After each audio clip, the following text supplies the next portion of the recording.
Look, let me give you an example. 6. Because we live in a technologically sophisticated and scientific advanced age where we have seemingly come to understand greater laws of nature, whereas they did before. People want to say, well, God is just religious mumbo jumbo, but it's not science. But unfortunately, in order to believe in science, you have to believe in certain metaphysical presuppositions themselves that cannot be accounted for by science, but that science presupposes. Right? And so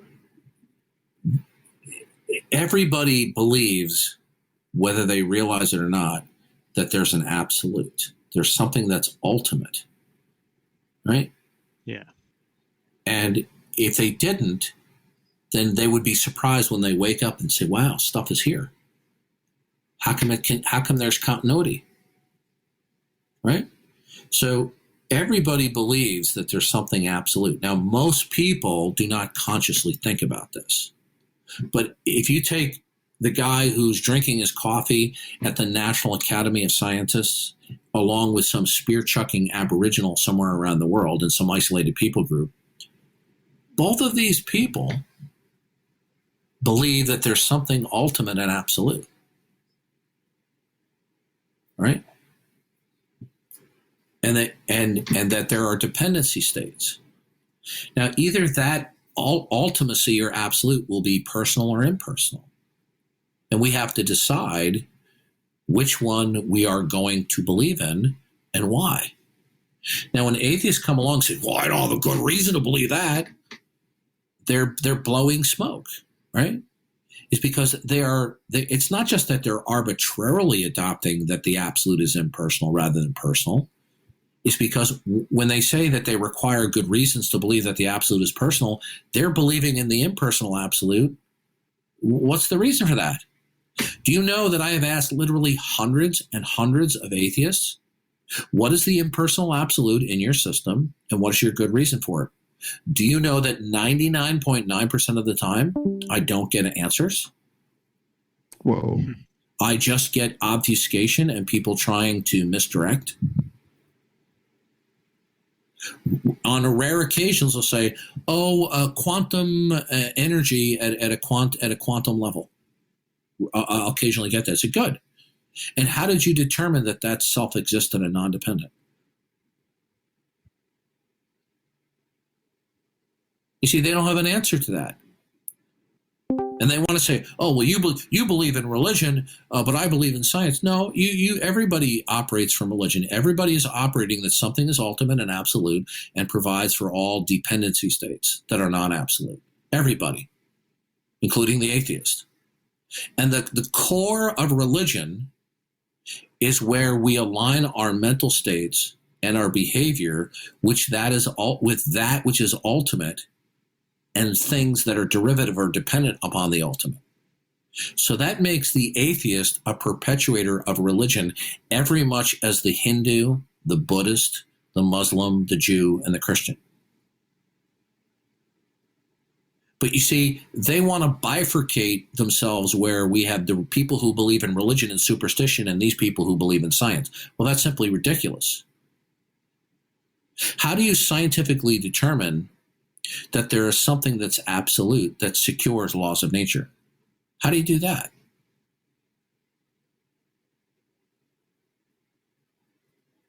So this is why skeptics and atheists are incoherent.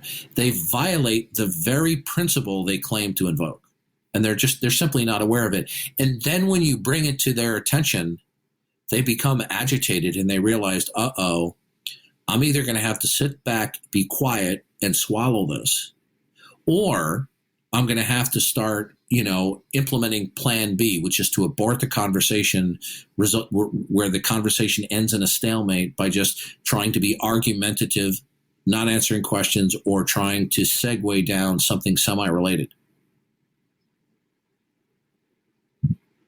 You see, they're not operating from a principle of neutrality. There's no neutrality here. If you lack belief in God, then you will by default believe in an impersonal absolute. And either you will adopt that there's an impersonal absolute arbitrarily, or there's going to be a pretense that they have a rational justification for it, which they don't. The reason why they opt for an impersonal absolute is because an impersonal absolute isn't going to judge your butt for not repenting and turning to Jesus Christ for all eternity. And so they would rather deal with an impersonal absolute rather than a personal absolute, and then hide behind there's no evidence. And then another thing is this, is when they say there's no evidence for God, that's a claim in and of itself. How did they determine that facts, any facts, are not indicative of God, of a personal absolute? How did they determine that? And do you know, with rare exceptions, when I ask this question of atheists, do you know what they say? Well, you haven't proven it. Say, wait a minute. You've already made a determination that facts are intelligible without God. In other words, God does not have to be referenced for the intelligibility of the apple on the counter and the cat on the mat.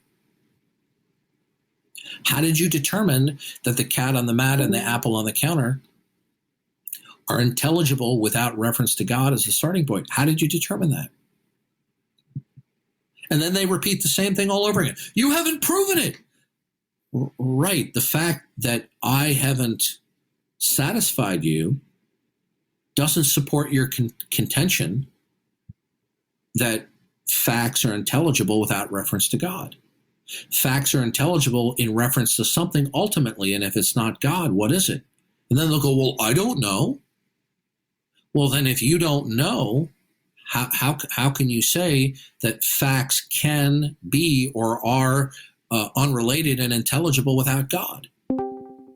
You see, they cannot answer this.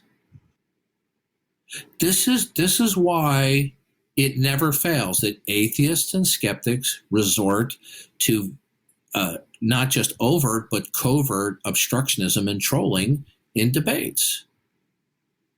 It never fails. What else are they going to do when it comes to my line of questioning? There's nowhere to go.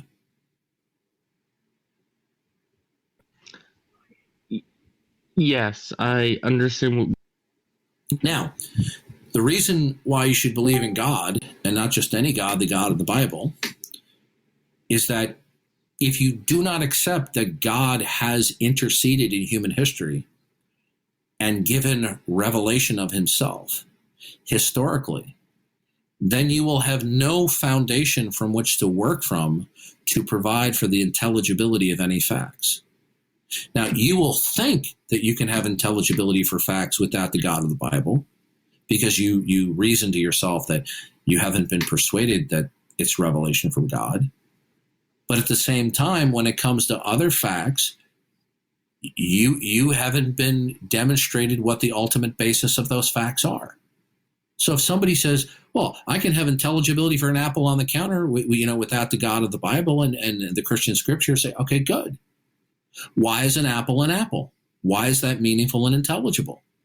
And then the atheists think, well, we can start talking about science now. They can turn to their God, science, and say, well, you know what? We have cause and effect, and we have laws of nature, and we have classes of things such as apples and dogs, and that particular on the counter is a member of the class of apples, and it possesses other classes or attributes such as skin and stem and seeds and water and sugars and a cellular structure. But all of those properties require that nature is operating according to some laws.